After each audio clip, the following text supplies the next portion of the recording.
और ये सब ह्यूमनिस्ट मूवमेंट के सारे मेंबर लोग हैं। आज बात करेंगे उनके बारे में। सबसे पहले मैं आपसे जानना चाहूँगा, सबसे पहले आपका इंट्रोडक्शन दीजिए, उसके बाद सिलो सर के बारे में बताइए। मेरा नाम विपुल है। मैं बम्बई में ही रहता हूँ और लास्ट 38 साल से ह्यूमनिस्ट मूवमेंट में मैं पार्टिसिपेट करता हूँ। सिलो की विचारधारा के टच में मैं 85 में आया, 1985। मेरे एक दोस्त ने इंट्रोड्यूस किया। पहले तो मुझे समझ में नहीं आया कि ये सब क्या है, विचारधारा कैसी है। पर जैसे जैसे मैं भाग लेते गया, पार्टिसिपेट करते गया, वैसे वैसे मुझे समझ में आया कि ये एक ऐसी दिशा में काम करने वाले लोग हैं कि जो एक अच्छी दुनिया बनाना चाहते हैं। और खाली अच्छी दुनिया नहीं, अच्छे लोगों के लिए अच्छे लोग बने, उसके लिए भी उनके पास पूरा प्लान है, कंसेप्ट है। तो नॉर्मली क्या होता है, बहुत सारी संस्थाएं हैं, अच्छा काम करती है, कोई चैरिटेबल संस्थाएं रहती है, ट्रस्ट रहता है, तो अच्छा काम करते हैं, पर वो ज़्यादातर देने का काम करते हैं। और जो लोग आते हैं ना, वो रिसीवर का काम, वो लेने का काम करते हैं। जबकि यही जगह पे मैंने देखा कि यहाँ वो गिव एंड टेक वाला पार्ट नहीं है, बट यहाँ पे एक समाज परिवर्तन का कंसेप्ट है कि समाज को परिवर्तन करना है। और ये ऐसा नहीं है कि रुपये से होगा या कोई बड़ा नामी आदमी है वो कर देगा, ऐसा नहीं। इसमें हम जैसे सब आम आदमी इसमें पार्टिसिपेट करते हैं और इसको ये दिशा में काम करते हैं। तो मे बी ये इसको समय लगेगा, पर हमें विश्वास है कि हम सही दिशा में जा रहे हैं। लेकिन जो आम जनता है, आम नागरिक है, उनको ह्यूमनिस्ट मूवमेंट से फ़ायदा क्या मिल रहा है ज़मीनी स्तर पे? देखिए, ह्यूमनिस्ट मूवमेंट की कई संस्थाएं हैं। एक आपको खाली उदाहरण तौर के पर बताता हूं कि एक पॉलिटिकल पार्टी है जिसका नाम है ह्यूमनिस्ट पार्टी ऑफ इंडिया। अभी पॉलिटिक्स हम सबको असर करता है। पॉलिटिशियंस जो डिसाइड करते हैं, हमारी लाइफ ज़्यादातर उधर से तय हो जाती है। तो वो पॉलिटिक्स को हमें इन्फ्लुएंस करना चाहिए। मे बी आज हम लोग कम नंबर में हैं, हम छोटे हैं, पर जब अगर हम पॉलिटिक्स को इस दिशा में काम करते रहे तो हम पॉलिटिक्स को इन्फ्लुएंस कर सकेंगे। और काफ़ी हुआ है काम इसमें। जैसे कि TN सेशन जब थे इलेक्शन कमिश्नर, तब शंकर भाई बताएंगे उसकी ज़्यादातर डिटेल में स्टोरी, कि वो हमने जो प्रपोज़ किया था वो TN सेशन ने उसको इम्प्लीमेंट करने में काम किया। इस तरह से काफ़ी चीज़ें, जैसे वर्ल्ड लेवल पे वर्ल्ड विदाउट वॉर। हाँ, आई डोंट नो आपको पता है कि नहीं, मैं बता दूं कि ह्यूमनिस्ट मूवमेंट खाली इंडिया में नहीं है या खाली बम्बई में नहीं है, ये ऑल ओवर वर्ल्ड 100 से ज़्यादा देशों में है। आप और मेरे जैसे आम आदमी इसमें काम करते हैं जो एक अच्छा दुनिया चाहते हैं। तो ये हमारा एक प्रोजेक्ट है। दूसरा मैं आपको बता रहा था कि world without war and without violence. दुनिया में वॉर चल रही है, अभी यूक्रेन रशिया की वॉर चल रही है। इससे कई देशों के एक दूसरे के सामने मारामारी चलती रहती है। अभी उसमें मानव जात का विकास नहीं होता है। जो लड़ाई है उसमें मानव जात पीछे ही धकेली जाती है। तो ये वर्ल्ड विदाउट वॉर पूरे वर्ल्ड में ऐसी ट्रीटीज़ कर रहे हैं कि जो भी दुश्मनावट है वो बैठ के सामने सामने बात करके सुलझानी चाहिए, एक दूसरे को मार के नहीं सुलझानी चाहिए। न्यूक्लियर आर्मामेंट जो बढ़ रहा है वो कम होना चाहिए। ऐसे वर्ल्ड विदाउट वॉर, हमारे कुछ मेंबर है जो आपको वर्ल्ड विदाउट वॉर के मेंबर है, मैं तो ह्यूमनिस्ट पार्टी का मेंबर हूँ।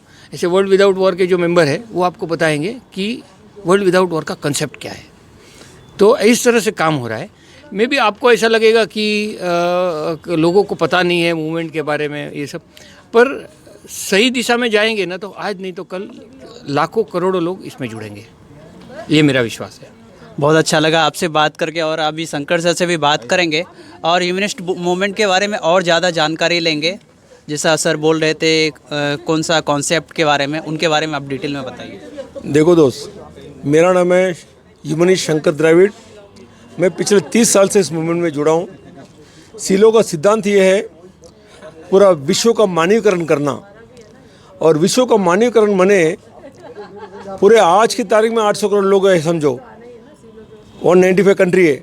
सभी को इंटरनल हैप्पीनेस और फ्रीडम मिलना चाहिए और सभी को पेन और सफरिंग कम होना चाहिए। ये है टू ह्यूमनाइज द वर्ल्ड। ऐसा पूरा वर्ल्ड में एक पहला व्यक्ति है सिलो, इन्होंने ये सिद्धांत को रखा है। और इसके कारण कई पत्रकार लोगों ने उनसे सवाल किया है, भाई ये कब होगा, कैसा होगा, कौन कर सकता है, आप अकेला कर सकते क्या?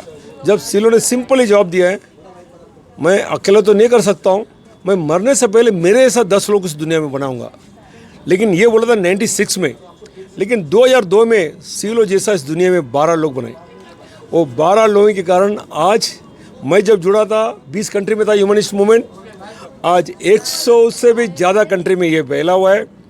और सिर्फ इतने ही अच्छे लोग इसमें से जुदा हो नहीं सकते हैं और गलत लोग जुड़ना बड़ी मुश्किल है। आज वर्ल्ड में अगर 800 करोड़ है, 2% लोग के पास पैसा और सत्ता फंसा हुआ है, 98% लोग पीड़ित है। वो 98% में अगर हम लोग अच्छे लोग और 5 या 10% में अगर ज्वाइंट होगा तो विश्व का मानवीकरण करना बहुत आसान है।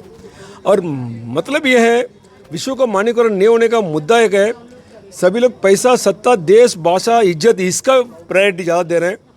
प्रायोरिटी देना चाहिए ह्यूमन बीइंग को। Placing the human being is the central value. Second होना चाहिए विदाउट एनी डिस्क्रिमिनेशन। थर्ड होना चाहिए एक्टिव नॉन वायलेंस। फोर्थ होना चाहिए सेल्फलेस वर्क। फिफ्थ होना चाहिए दुनिया गया बाढ़ में मुझे क्या पड़ी, ये गंदे ख्याल दिमाग से निकलना चाहिए।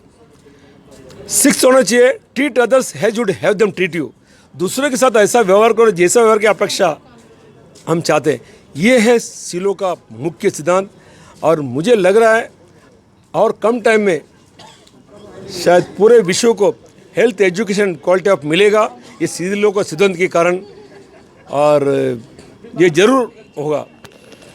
तो आपने जाना सीलो सर के सिद्धांत के बारे में। आज उनका बर्थडे है और सर मैं जानना चाहता हूँ कि जैसे कि आज बहुत ही भव्य तरीके से इनका बर्थडे मनाया गया सभी यहाँ मुंबई के जू में।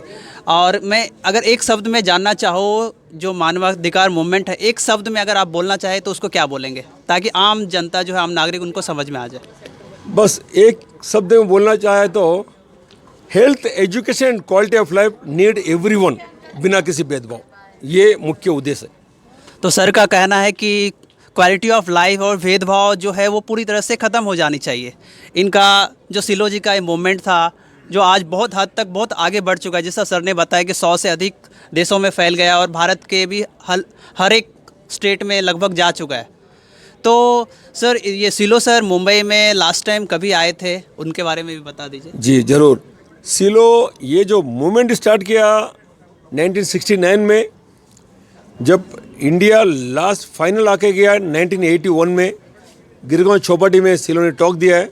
बारिश की समय था और 10 लोग भी आने का उम्मीद नहीं था। हमारे लोग, कुछ लोगों ने बोला आज मीटिंग नहीं हो सकता है। सीलो एक ऐसा आदमी है, फेथफुल आदमी है, जो नहीं हो सकता उसके दिमाग में नहीं है। उन्होंने बोला अभी और 3 घंटा बाकी है, इतने में आप लोग निराश कैसे हो गए। पता चला कि 5 बजे 10,000 लोग कहाँ से है पता नहीं है।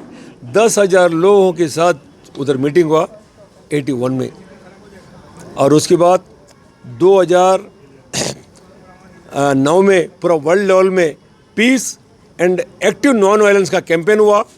उस कैंपेन में 100 कंट्री भाग लिया। उसमें इंडिया से भी 19 लोगों का इन्वाइट था। वो 19 लोगों में मैं भी उसमें एक आदमी था। जब मुझे सीलो गले मिला, कुछ सेकंड सीलो छोड़ा नहीं था, मुझे बहुत अच्छा लगा। ऐसा सीलो आया था 81 में। आज सीलो का 85 उम्र कंप्लीट हो गया। सीलो 2010 में ऑफ हो गए। आज सीलो को दुनिया जानती है, लेकिन करप्ट लोग भी जानते हैं।